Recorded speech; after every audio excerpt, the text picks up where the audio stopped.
Haleluya, selamat pagi, shalom. Sekali lagi shalom jemaat Tuhan. Semua diberkati Tuhan Yesus, amin. Kita bisa yang terbaik bagi Tuhan kita. Puji Tuhan, kita ada di tempat ini semua karena anugerah Tuhan dan kita memasuki bulan yang baru di bulan Agustus. Kita ada di minggu pertama semua karena penyertaan Tuhan. Dan kita yakin Tuhan terus pelihara kita dengan sempurna melewati hari, bulan, bahkan tahun, melewati masa di setiap kehidupan kita. Sama-sama kita menghadap Tuhan saat ini, kita siapkan hati yang terbaik bagi Yesus. Segala pujian, syukur, hormat, kemuliaan, segala sembah terbaik bagimu Tuhan Yesus, Bapa Yahweh Elohim, pemelihara hidup kami. Engkau yang selalu ada bagi setiap kami Tuhan, baik kami suka, baik kami duka, melewati setiap musim, melewati setiap masa dalam kehidupan kami. Engkau selalu hadir mendatangkan kebaikan, Engkau selalu hadir mendatangkan sukacita bagi setiap kami. Sebab Engkaulah kekuatan kami. Kami datang padamu saat ini Tuhan, Elohim kami yang kami percaya, batu karang kami yang teguh, kota benteng kami, kubu pertahanan kami. Tuhan, di setiap kami, ampuni salah dosa setiap kami, layakkan kami semua Tuhan menghadap takhta-Mu saat ini dengan penuh ucapan syukur, dengan hati yang menyembah Tuhan Yesus. Luruskan motivasi kami semua, tujuan kami Tuhan hanya satu, kerinduan kami hanya satu, hanya mau tinggikan nama Yesus di sini. Terima kasih Bapa, kami percaya Engkau lebih besar dari setiap persoalan hidup kami, setiap beban kami, setiap perkara kehidupan kami yang Tuhan izinkan untuk kami lalui. Setiap proses dalam kehidupan kami percayakan selalu menang bersama Tuhan. Terima kasih Bapa, kami akan menyembah Tuhan di tempat ini. Biar segala pujian syukur semuanya menyenangkan hati-Mu, memuliakan nama-Mu, bahkan menguduskan nama-Mu Tuhan di tempat ini. Terima kasih Bapa, kami siap menyembah Engkau Raja di atas segala raja, dalam nama Yesus. Haleluya, amin.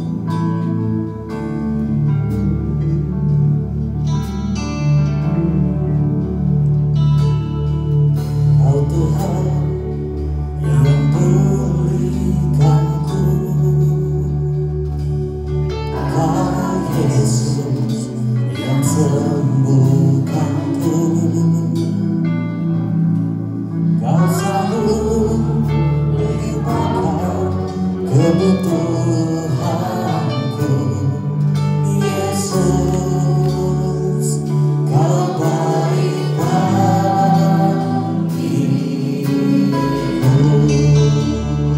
Sekali lagi nyanyikan dalam nama Kau Tuhan yang pulihkanku, Kau Yesusku, Kau Yesus yang sembuhkanku. Hanya Kau yang sanggup, Kau sanggup melimpahkan kebutuhan. Kau baik Yesus, Kau baik bagiku. Mari angkat tangan kita sembah Tuhan. Ku sembah Tuhan, ku sembahkan,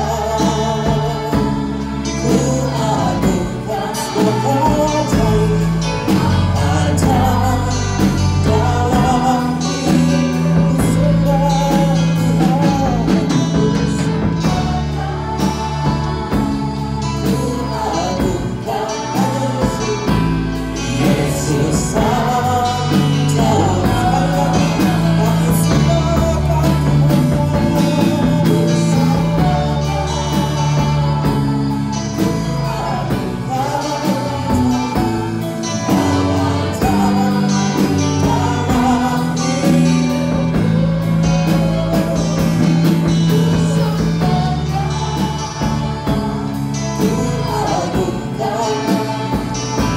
Yesus saja.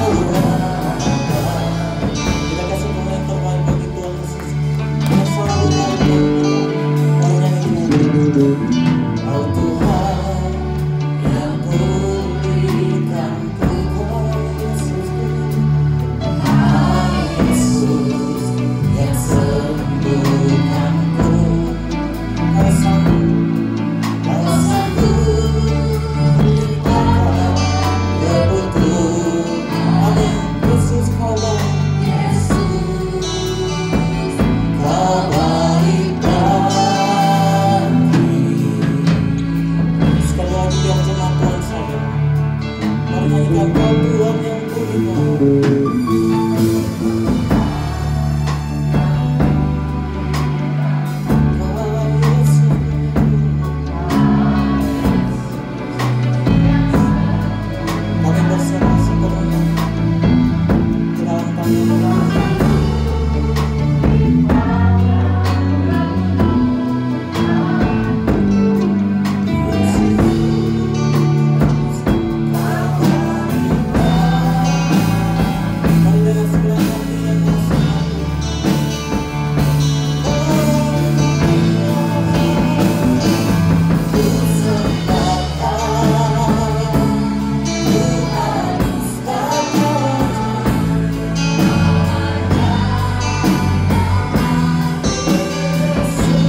Benar Tuhan, kami mau selalu memuji-Mu, kami mau selalu sembah Tuhan, sebab Engkau ajaib, Engkau hebat, Engkau tetap dahsyat bagi setiap kami. Sebab itu kami mau lebih lagi bersorak di hadapan-Mu, dan setiap kita mau lebih lagi bersukacita di hadirat Tuhan. Sama-sama dengan saya katakan, sekali lagi katakan, sekali lagi tentang dahsyat kami Tuhan yang kita katakan. Mari sama-sama tentang hadirat Tuhan.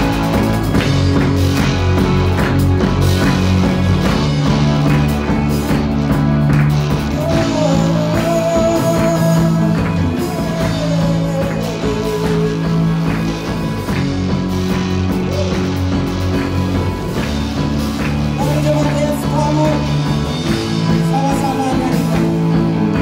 Aku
Kita kasih tepuk tangan bagi Kristus. I love your voice, you have let me terrify in the darkest night, in the darkest night. You are close like no other. I know you were so far. I know you was forever. And I have seen in the goodness of God. Lagi I love your voice. I love your voice. You are ready to the fire. In the darkest night, you were close like no other. I know you was afraid. I know you was afraid. I let me in the goodness of God. Kita pakai berdiri. And all my life you have been faithful. And all my life you have been so good. In every day that I remember,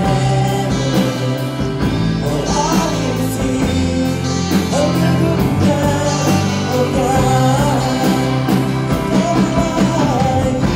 In all my life you have been faithful. Come say God. In all my life you have been so good. In every day that I remember, I can see of the goodness of God.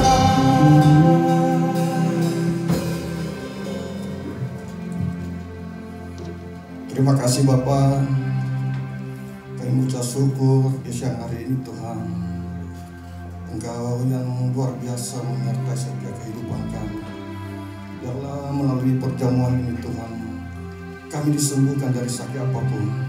Terima kasih Tuhan Yesus. Saudaraku, mari kita angkat roti di atas kepala kita. Adapun roti ini adalah tubuh Kristus yang dipecah-pecahkan untuk menyembuhkan segala penyakit dan kelemahan kita. Terimalah dengan iman dalam nama Yesus.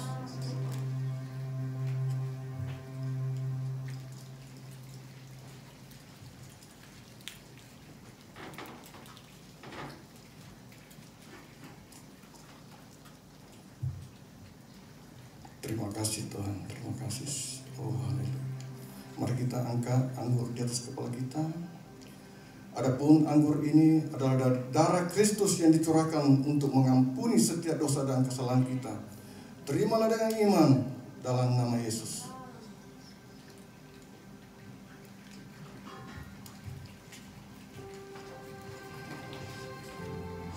Oh haleluya, haleluya. Haleluya, haleluya. Si Tuhan, terima kasih Bapa. Haleluya, syukur Tuhan di pagi hari ini Tuhan. Oh haleluya, terima kasih Tuhan. Kami percaya, kami yang lemah Engkau kuatkan, kami yang sakit Engkau sembuhkan. Terpujilah nama-Mu.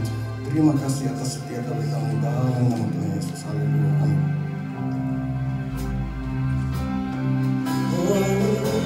In all my life you have been faithful. And all my life you have been so good. In every day that I remember, I can see all the goodness of God. So good as you are.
hidup kami Tuhan.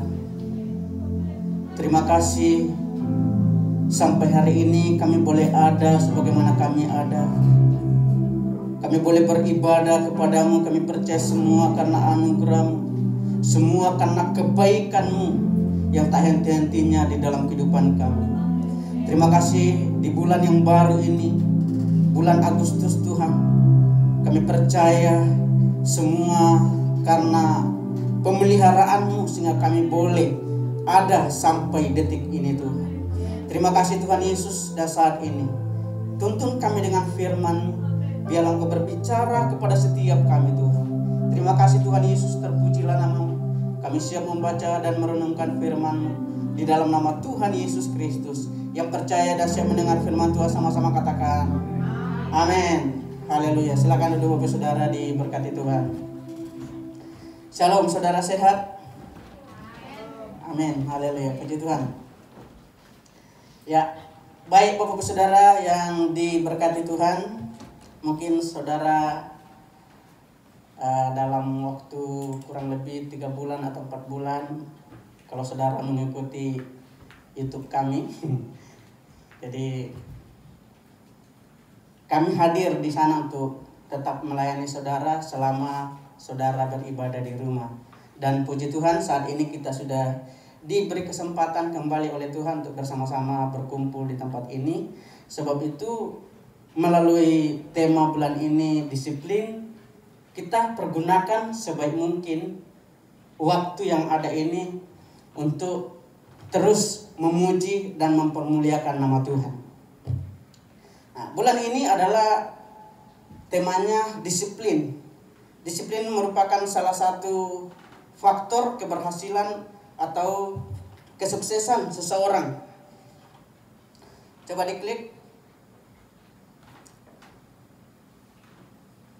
Disiplin merupakan perasaan atau sikap taat, patuh, mengikuti, menjalankan, dan lain-lain. Saudaraku, untuk mengikuti suatu aturan itu tidak enak. Contoh, seperti ini kan ribet. Khotbah sambil begini, nyanyi sambil pakai masker, kan tidak enak.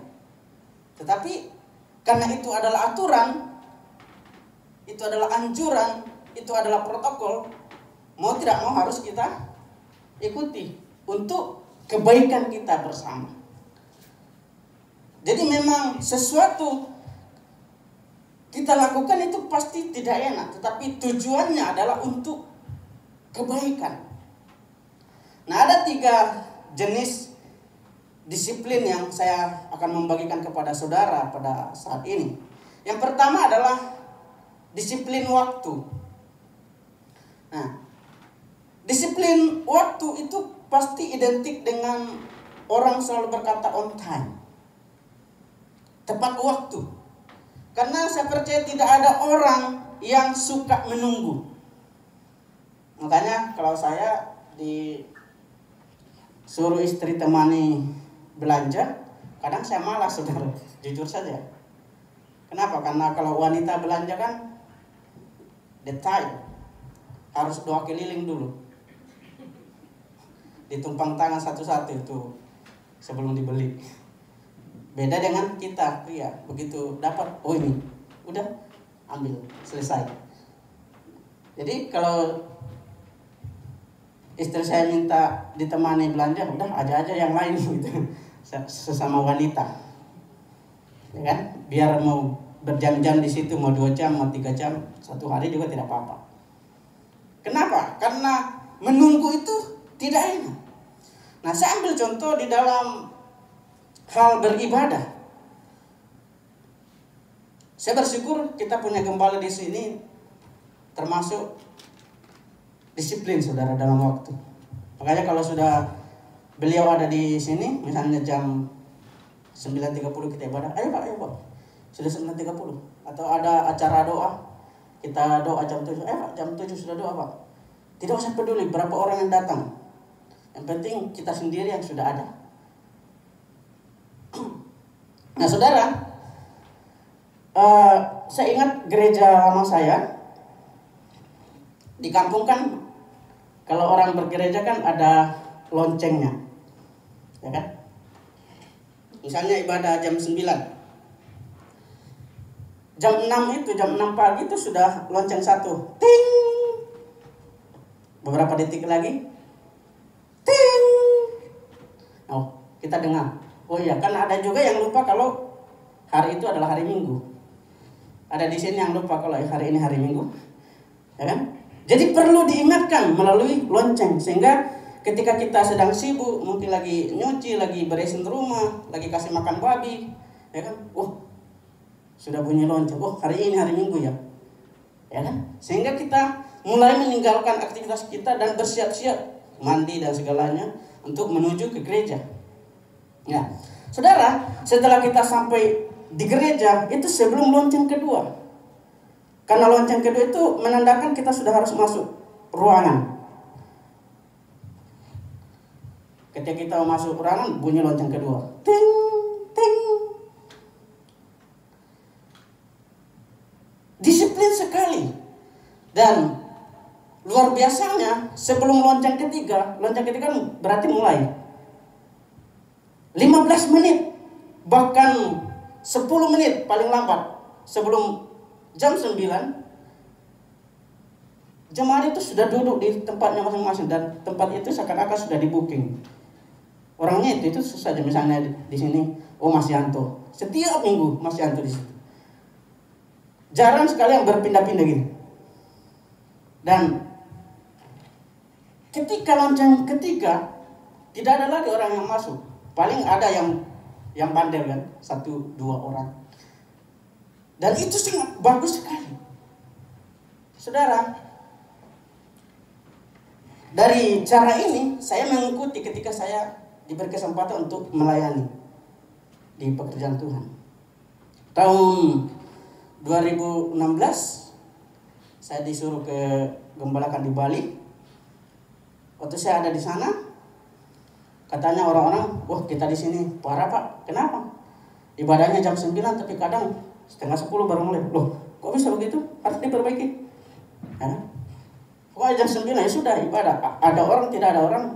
Yang penting pemain musik, WL, singer sudah ada, udah mulai saja.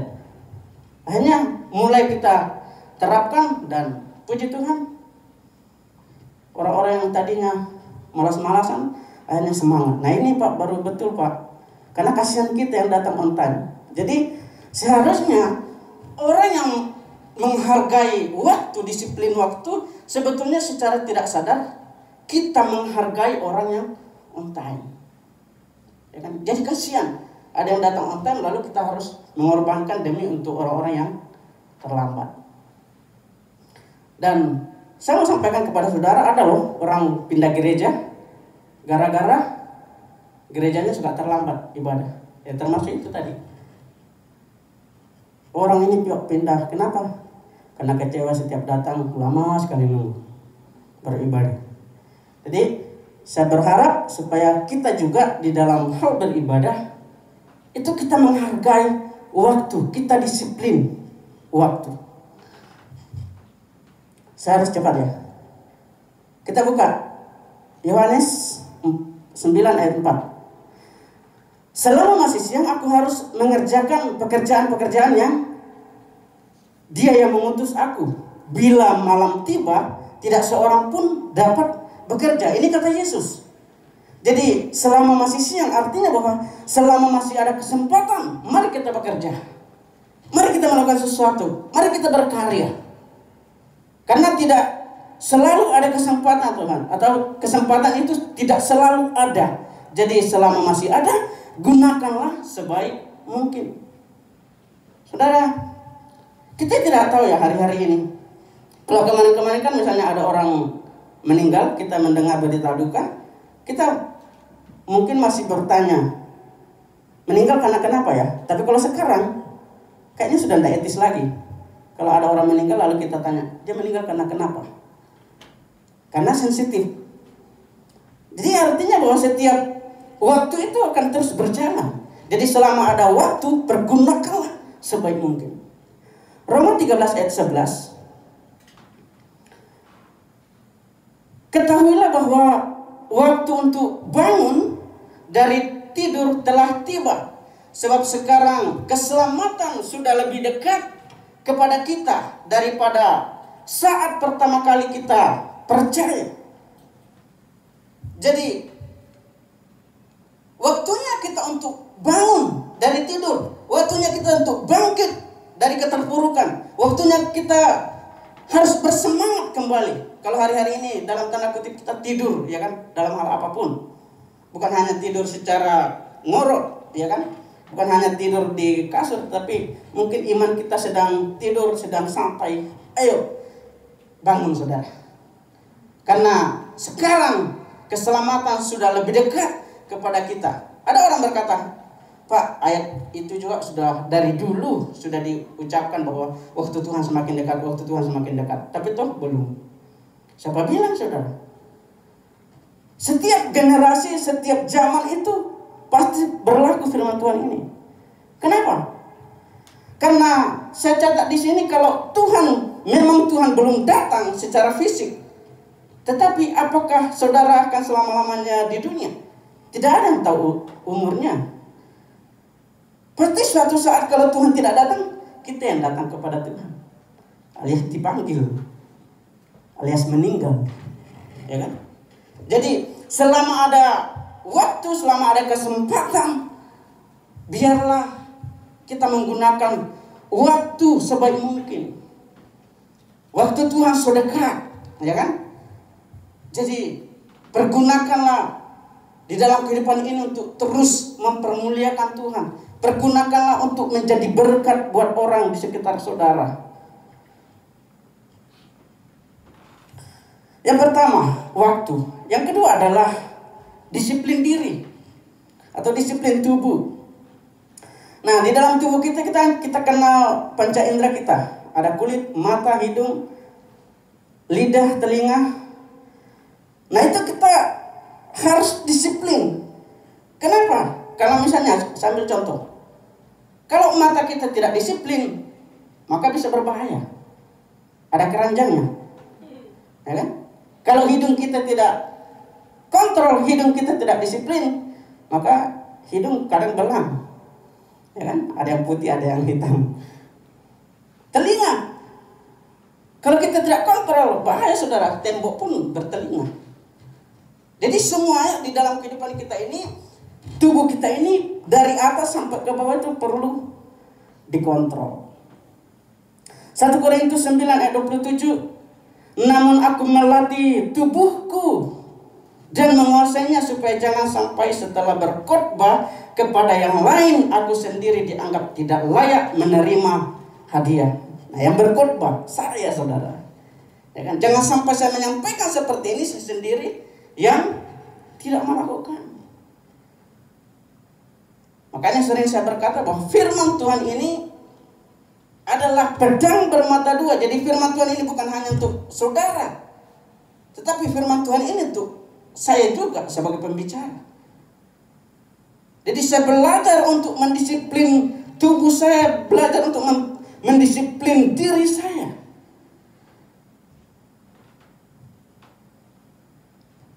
Satu Korintus 9 ayat 25 ayat sebelumnya.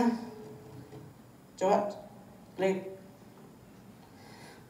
Namun aku melatih tubuhku dan menguasainya supaya jangan sampai, bukan. Setiap orang yang bertanding yang melatih segalanya. Hal itu mereka lakukan untuk mendapatkan mahkota yang fana, sedangkan kita untuk mahkota yang tidak fana.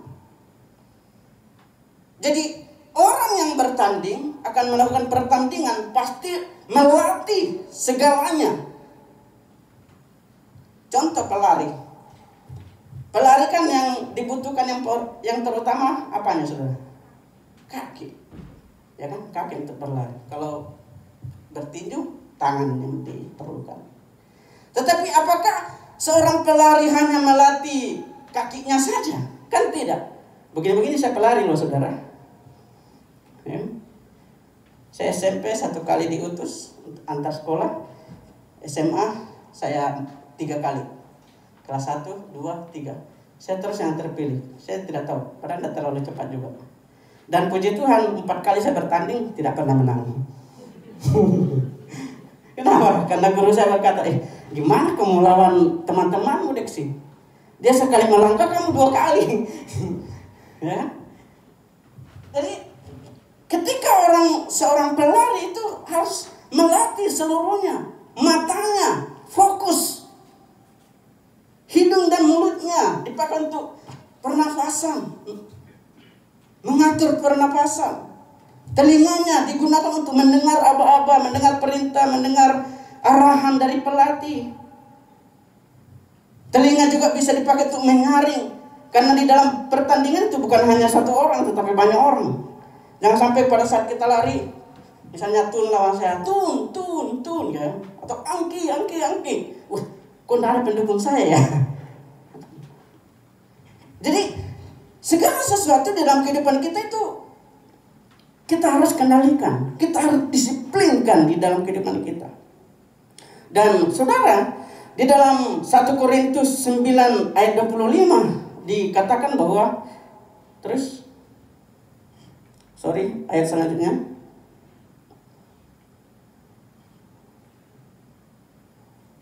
Gimana itu? 1 Korintus 9 ayat 25, ya. Setiap orang bertanding, ia melatih segalanya. Hal itu mereka lakukan untuk mendatangkan mahkota yang fana, sedangkan kita untuk mahkota yang tidak fana. Jadi saya mau sampaikan kepada saudara, kalau orang yang bertanding hanya mendapatkan mahkota sementara, mahkota yang fana, apalagi kita sebagai anak Tuhan yang mendapatkan mahkota kekekalan, seharusnya kita lebih baik daripada mereka pertandingan dunia ini. Jadi saya berdoa sehingga setiap kita pergunakan untuk terus melakukan hal-hal yang luar biasa di dalam kehidupan kita. Jadi yang pertama tadi adalah disiplin waktu, yang kedua adalah disiplin tubuh, dan yang ketiga sekarang adalah disiplin rohani. Mazmur 94 ayat 12 dikatakan, berbahagialah orang yang engkau didik, ya Yahweh. Yahweh mengajarnya dengan Tauratmu. Nah, dikatakan di sini bahwa berbahagia orang yang dididik, yang diajar. Tetapi terjemahan berkata bahwa berbahagia orang yang dihajar. Nah, ini kan konotasinya keras sekali, saudara. Konotasinya seram, kayak dihajar bagaimana gitu. Nah, tapi sebenarnya bahasa aslinya adalah dididik, diajar. Jika kita dididik, diajar, itu berarti kita masih dipedulikan. Jika ada masalah di dalam kehidupan kita, berarti Tuhan masih menyertai kita. Kenapa? Karena melalui peristiwa, melalui masalah di dalam kehidupan kita sadar bahwa jalan keluar kita adalah Yesus Kristus. Jalan keluar kita adalah Tuhan. Ibrani 12 ayat 6. Sebab Tuhan melatih orang yang dikasihinya, dan dia mendidik orang yang diakuinya sebagai anak. Terjemahan lain berkata bahwa Tuhan menghajar, Tuhan menyesah. Sekali lagi konotasinya keras sekali, saudara. Makanya banyak orang-orang ketika misalnya ada anak Tuhan kecelakaan, oh Tuhan sedang mengajar dia, oh Tuhan sedang menghajar dia, ya kan? Kenapa? Karena membaca ayat ini, padahal bahasa aslinya itu paideia, artinya koreksi. Kalau ada yang salah itu dikoreksi, tujuannya dikoreksi untuk diperbaiki. Jadi Tuhan itu tidak pernah menghajar, Tuhan tidak pernah menyesah kita, tetapi Tuhan mendidik kita, Tuhan mengoreksi kita supaya kita bisa lebih baik. Orang yang dididik berarti dianggap sebagai anak. Kalau hamba tidak peduli, saudara. Mau jadi apa dia terserah. Tapi kalau sebagai anak pasti dididik. Jadi kalau ada anak yang masih ditegur oleh orang tuanya, berarti saudara itu masih dianggap sebagai anak. Ibrani 12 ayat 11. Memang setiap didikan pada saat diberikan tidak mendatangkan sukacita, melainkan duka cita. Namun kemudian ia menghasilkan buah kebenaran dan kedamaian bagi mereka yang dilatih olehnya. Nah, di dalam didikan memang terkadang menyakitkan, membuat kita baper, ya kan? Namun ketika kita mau dididik, maka hasilnya akan mendatangkan sukacita, mendatangkan kehidupan, mendatangkan keselamatan.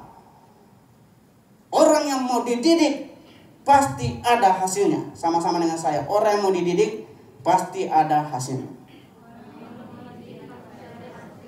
Tapi masalahnya adalah pada saat kita dididik itu menyakitkan, ya kan? Tidak enak, tidak membuat kita nyaman. Dikatakan itu tidak mendatangkan sukacita, melainkan duka cita. Tetapi yang penting adalah hasilnya, akhirnya. Itu yang penting dalam kehidupan kita. Selanjutnya adalah fungsi disiplin. Nah, disiplin ini berfungsi ketika saudara menghadapi hal-hal ini. Pada saat kita malas, membuat kita, oh iya, saya tidak boleh malas, harus saya rajin. Oh jenuh, oh saya harus bangkit. Patah semangat, harus saya lebih semangat. Perasaan tidak mendukung, pokoknya pada saat bad mood, paksakan, ya kan? Oh, saya lagi tidak enak, ini sudah dosa ibadah, ya kan? Saudara melawan itu dengan kata disiplin ini. Saya percaya tidak ada masalah yang tidak bisa diselesaikan. Yang penting saudara memahami bahwa segala sesuatu Tuhan izinkan dan mendatangkan kebaikan bagi setiap kita. Kesimpulannya adalah, maaf saya buru-buru. Hidup kita adalah perlombaan atau pertandingan. Jadi jika yang fana saja orang bisa habis-habisan untuk bisa meraihnya, apalagi untuk kehidupan kekal saudara. Pasti saudara bisa lebih giat lagi untuk melakukannya, utamanya dalam hal-hal ibadah seperti ini. Tuhan mendisiplin kita bukan untuk membinasakan kita, tetapi Tuhan mendisiplin kita untuk kehidupan kita, baik masa sekarang maupun akan datang. Karena firman Tuhan berkata bahwa rancanganku bukanlah rancangan kecelakaan, namun rancangan kebaikan. Jadi segala sesuatu yang terjadi dalam kehidupan kita itu adalah rencana Tuhan untuk kebaikan bagi setiap kita. Nah, kedisiplinan bisa berdampak keselamatan bagi jiwa-jiwa. Ketika hidup kita disiplin, maka percayalah orang-orang di sekitar saudara diselamatkan. Ketika hidup kita teratur, maka orang di sekitar kita juga akan mempermuliakan nama Tuhan.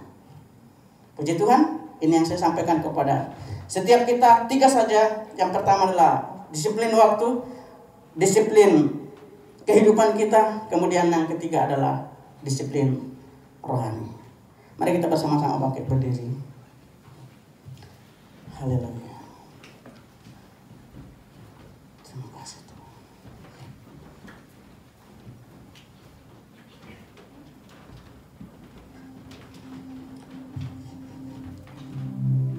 Waktu tidak selalu ada, saudara. Tapi selama kita masih diberi kesempatan untuk ada sebagaimana kita ada, biarlah kita itu pergunakan, terlebih untuk mempermuliakan nama Tuhan. Pergunakan untuk berdampak buat orang-orang di sekitar kita. Haleluya, haleluya. Hidup ini adalah kesempatan. Hidup ini untuk melayani Tuhan. Jangan sia-siakan waktu yang Tuhan. Hidup ini harus jadi berkah. Dengan iman hidup ini adalah kesempatan.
kesempatan demi kesempatan dalam hidup kami.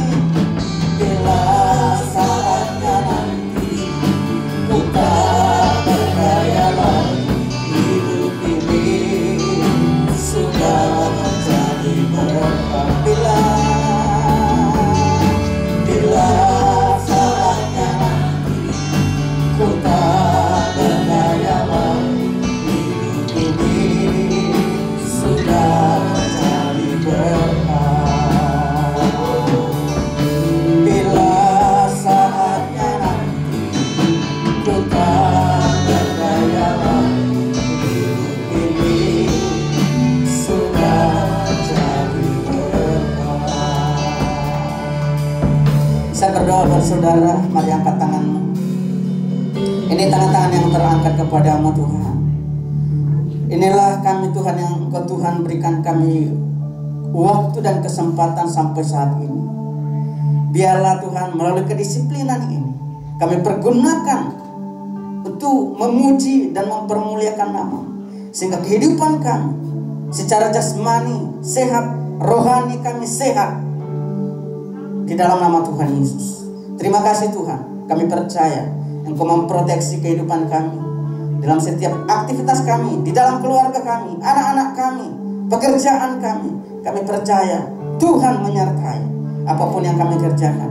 Engkau Tuhan yang membuat berhasil. Kami percaya kesehatan itu selalu menjadi milik bagian kami Tuhan. Terima kasih, kami kembalikan hormat, kemuliaan hanya kepadamu. Dalam nama Tuhan Yesus Kristus, yang percaya sama-sama katakan amin.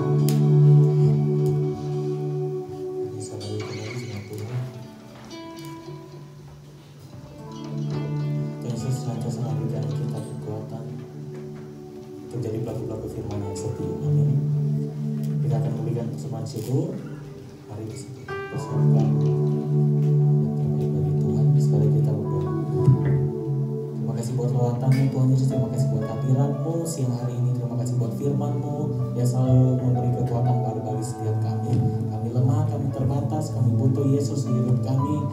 Dalam tarikan hembusan nafas kami, dalam setiap langkah kami butuh firman-Mu Tuhan yang selalu menjadi rambu-rambu dalam kehidupan kami. Tolong kami untuk tidak salah melangkah, tolong kami untuk selalu setia kepada-Mu. Terima kasih Bapa, memberkati hamba-Mu dalam tugas tanggung jawab dalam kehidupan terlebih pelayanan yang sudah Tuhan percayakan, biar semakin memuliakan nama-Mu. Terima kasih Bapa-Mu, Bapa, kami bersyukur, kami akan memberikan persembahan syukur kami saat ini. Segala yang terbaik bagi Tuhan kami memberi dengan sukacita. Haleluya, amin. Kita memberi bagi Tuhan Yesus.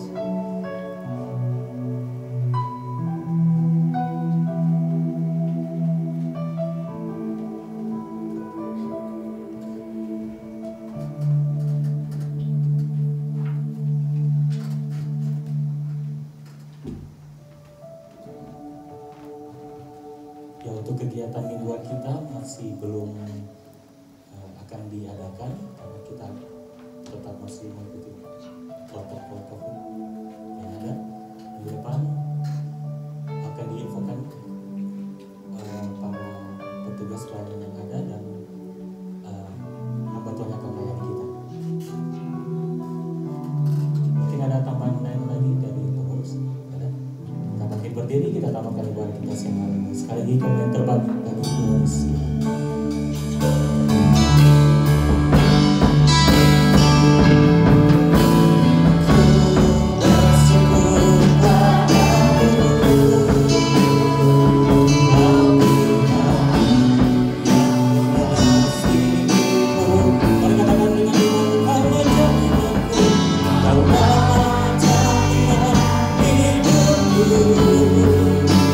Hati berharga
kasih Tuhan, terima kasih Bapa, Engkau baik, Engkau luar biasa yang menyertai setiap jemaat-Mu yang ada di sini. Terpujilah nama Tuhan Yesus. Biarlah seluruh tim yang melayani hari ini, Tuhan Yesus memberkati kesertaan-Mu. Tuhan Yesus yang menjaga setiap apa yang Engkau kerjakan. Terpujilah nama-Mu. Setiap jemaat yang ada di tempat ini, Tuhan Yesus mengasihi-Mu. Tuhan Yesus menjaga-Mu. Tuhan Yesus yang memberkati apa yang Engkau kerjakan dibuat berhasil. Kalau Engkau lemah, Tuhan yang menguatkan Engkau. Kalau Engkau sakit, Tuhan Yesus yang menyembuhkan. Tuhan Yesus berlindung-Mu. Terima kasih Tuhan Yesus. Terima kasih Bapak saudaraku, angkatlah tanganmu. Bapak Yahweh memberkati Engkau pada saat Engkau masuk di tempat ini, memberkati usaha pekerjaanmu, memberkati keluargamu, memberkati anak-anakmu. Semuanya Tuhan Yesus yang menyertai dan melindungi saudara-saudara. Terima kasih Bapak, kami mengucap syukur di dalam nama Tuhan Yesus. Semuanya katakan amin. Terima kasih Tuhan Yesus.